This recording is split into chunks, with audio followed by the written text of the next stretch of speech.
श्री राधे। ब्रह्म वैवर्त पुराण अध्याय 22। ब्रह्मा जी के पुत्रों के नामों की व्युत्पत्ति।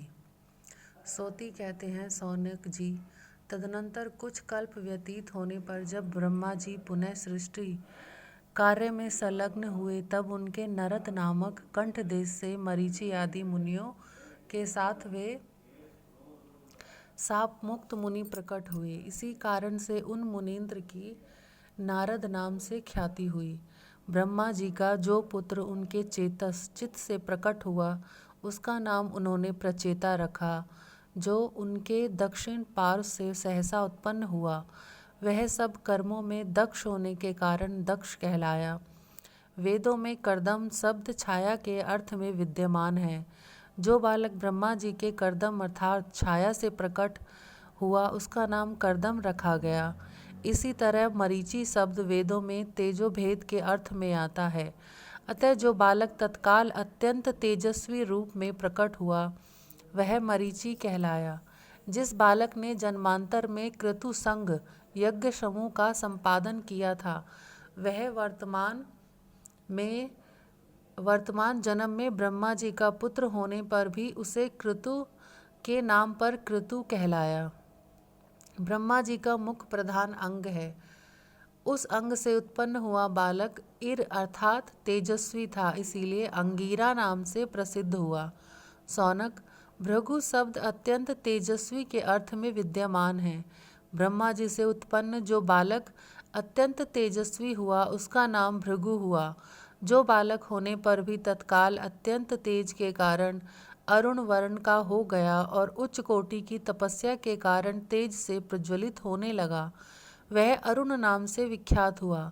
जिस योगी के योग बल से हंस उसके अधीन रहते थे, वह परम योगेंद्र बालक हंसी नाम से विख्यात हुआ।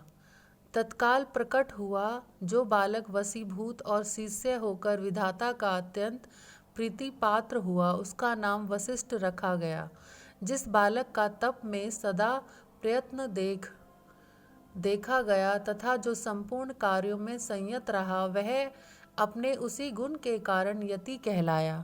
वेदों में पुल शब्द तपस्या के अर्थ में आता है और है स्फुट अर्थ में। जिस बालक में स्फुट रूप से तपस्या का समूह लक्षित हुआ, वह उसी लक्षण से पुलह कहलाया। पुल का अर्थ तप समूह और सत्य शब्द असति है के अर्थ में आया है। जिसके पूर्व जन्मों के तप समूह विद्यमान है, इसी कारण जो तप संग स्वरूप है, वह इसी व्युत्पत्ति के द्वारा पुलत्स के नाम से विख्यात हुआ। त्रि शब्द त्रिगुणमयी प्रकृति के अर्थ में आता है और विष्णु के अर्थ में। जिसकी उन दोनों के प्रति समान भक्ति है, उस बालक को अत्रि कहा गया। जिसके मस्तक पर तपस्या के तेज से प्रकट हुई अग्नि शिखा स्वरूपणी 5 जटाएं थी, उसका नाम पंचशिखा हुआ।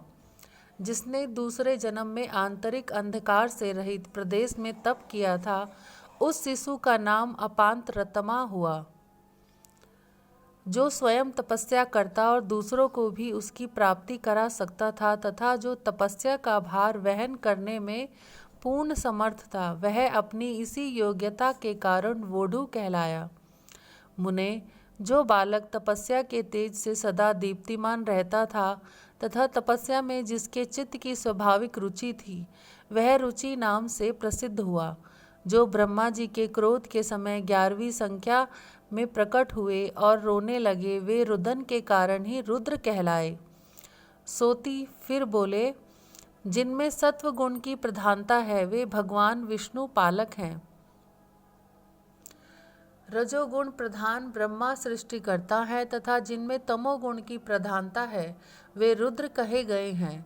उनके वेग को रोकना कठिन है, वे बड़े भयंकर हैं। उन रुद्रों में से एक का नाम कालाग्नि रुद्र है, जो भगवान शंकर के अंश हैं। वे ही जगत का संहार करने वाले हैं। शुद्ध सत स्वरूप जो शिव हैं, वे सत्पुरुषों को कल्याण प्रदान करने वाले हैं। अन्य रुद्र श्री कृष्ण की कला मात्र हैं। केवल भगवान विष्णु और शंकर उन परिपूर्णतम भगवान श्री कृष्ण के दो अंश हैं। वे दोनों ही समान सत स्वरूप हैं। ब्राह्मण, यह बात मैंने रुद्र की उत्पत्ति के प्रसंग में बताई है, आप उसे भूल क्यों रहे हैं? सच है, सभी लोग भगवान की माया से मोहित हो जाते हैं। मुनियों को भी मति भ्रम हो जाया करता है। सनक, ब्रह्मा के प्रथम, सनंदन द्वितीय, सनातन तृतीय और भगवान सनत कुमार चतुर्थ पुत्र हैं। मुने, ब्रह्मा जी ने उन प्रथम 4 पुत्रों से सृष्टि करने के लिए कहा, परंतु उनके लिए यह कार्य असह्य हो गया। इससे ब्रह्मा जी को बड़ा क्रोध हुआ। उसी क्रोध से रुद्रों की उत्पत्ति हुई। सनक और सनंदन ये दोनों शब्द आनंद के वाचक हैं। वे दोनों बालक भक्ति भाव से परिपूर्ण होने के कारण सदा आनंदित रहते हैं, इसीलिए सनक और सनंदन नाम से विख्यात हुए। नित्य परिपूर्णतम साक्षात भगवान श्री कृष्ण ही सनातन पुरुष हैं। जो उनका भक्त है वह भी वास्तव में उन्हीं के समान है, इसीलिए वह तीसरा कृष्ण भक्त बालक सनातन नाम से विख्यात हुआ। सनत का अर्थ है नित्य और कुमार का अर्थ है शिशु। नित्य सेवावस्था से संपन्न होने के कारण इस बालक को ब्रह्मा जी ने सनत कुमार नाम दिया। मुने, इस प्रकार मैंने ब्रह्मा जी के पुत्रों के नामों की व्युत्पत्ति बताई। अब आप क्रमश नारद जी के आख्यान को सुनिए। श्री राधे श्याम।